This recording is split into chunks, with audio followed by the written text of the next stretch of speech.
প্রবাসী খুশি। বাংলাদেশের সেনা প্রধানের সাথে কুয়েতের যে অ্যাম্বাসেডর রয়েছে বাংলাদেশে, তার সাথে একটি বৈঠক হয়েছে এবং সেটার কিছু পিকচার তারা শেয়ার করেছে। অনেকে জানতে চেয়েছে, ভাই এই আলোচনার মাধ্যমে কি কুয়েতে বাংলাদেশের সকল ভিসা চালু হবে? কুয়েতে বাংলাদেশের যে লাবানার শর্ত রয়েছে সেটি কি প্রত্যাহার হবে?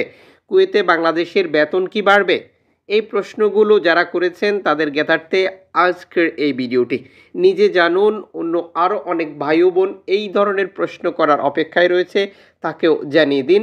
সে সাথে আমাদের অভিজ্ঞতার যে ফলাফল সেটাও জানাবো। প্রথমেই দেখে নেব কি ইনফরমেশন এসেছে বাংলাদেশের সেনাপ্রধানের সাথে কুয়েতের যে রাষ্ট্রদূত বাংলাদেশে রয়েছে তার যে বৈঠকটি হয়েছিল। সর্বশেষ বাংলাদেশের প্রিন্ট এবং ইলেকট্রনিক্স মিডিয়ার তথ্য মতে 11 ফেব্রুয়ারি 2025 মঙ্গলবার কুয়েতের মাননীয় রাষ্ট্রদূত আলী, সম্পূর্ণ নামটা হামাদাহ এর নেতৃত্বে একটি প্রতিনিধি দল, যেটা সেনা সদরে বাংলাদেশের সেনা প্রধানের সাথে সৌজন্য সাক্ষাৎ করেন। সাক্ষাৎকালে পারস্পরিক শুভেচ্ছা বিনিময়ের পাশাপাশি প্রতিরক্ষা ও প্রযুক্তি সংক্রান্ত বিভিন্ন খাতে দ্বিপাক্ষিক সহযোগিতা জোরদারের বিষয়ে আলোচনা হয়। কুয়েতে বাংলাদেশ সেনাবাহিনীর দক্ষ সদস্যদের কর্মসংস্থান বৃদ্ধির সম্ভাবনা নিয়েও আলোচনা করা হয়। প্রিয় দর্শক, বাংলাদেশ আর্মির সোর্স থেকে প্রিন্ট এবং ইলেকট্রনিক্স মিডিয়া এই তথ্যটি প্রচার করে। এখানে যে তথ্যটি আমরা পেয়েছি অনেকটাই ক্লিয়ার। সাধারণ বাংলাদেশিরা এক্ষেত্রে খুব একটা সুযোগ সুবিধা পাওয়ার কোনো সম্ভাবনা নেই। এখানে উল্লেখযোগ্য ব্যাপার যেটা দেখা যায়, প্রতিরক্ষা এবং প্রযুক্তি সংক্রান্ত বিভিন্ন খাতে, যেটি বাংলাদেশ গভর্নমেন্ট এবং কুয়েত গভর্নমেন্টের ইস্যু। এখানে আরও একটি উল্লেখযোগ্য ইস্যু হচ্ছে দক্ষ সেনাবাহিনী সদস্য নিয়োগ। মানে কুয়েতে অলরেডি 1990 সাল থেকে বাংলাদেশ সেনাবাহিনীর একটি দল কাজ করে যাচ্ছে এবং তাদের অনেক সুনাম রয়েছে। একজন বাংলাদেশি হিসেবে আমি গর্বিত এই ব্যাপারে।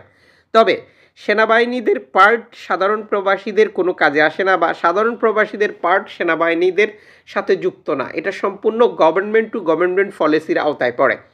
এখানে বাংলাদেশের সেনাবাহিনীর দক্ষ সদস্যদের কর্মসংস্থান করবে কুয়েত, মানে কুয়েত তাদের গভর্নমেন্ট সেক্টরে তাদেরকে কাজে লাগাবে। এক্ষেত্রে সাধারণ প্রবাসীরা কোনো সুবিধা পাবে না। যারা প্রশ্ন করেছেন লাবানা প্রত্যাহার হবে কিনা, যারা প্রশ্ন করেছেন কুয়েতের সাধারণ প্রবাসীদের স্যালারি বৃদ্ধি পাবে কিনা, সকল ধরনের ভিসা চালু হবে কিনা, তাদের এই তিনটি প্রশ্নের উত্তর একটাই না।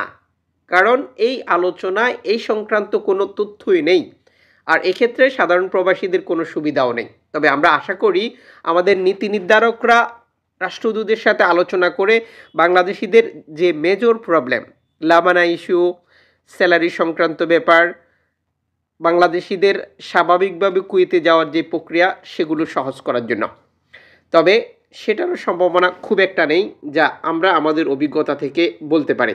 যেহেতু 2016 সালের পর থেকেই কুয়েতে বাংলাদেশিদের এই শর্তগুলো যুক্ত রয়েছে এবং এটি এখন পর্যন্ত প্রত্যাহারের কোনো আলোচনা আমরা দেখিনি, বা আলোচনা সামনে এগিয়েছে কিনা এই ব্যাপারেও কারোর কাছে কোনো তথ্য রয়েছে কিনা আমরা জানি না।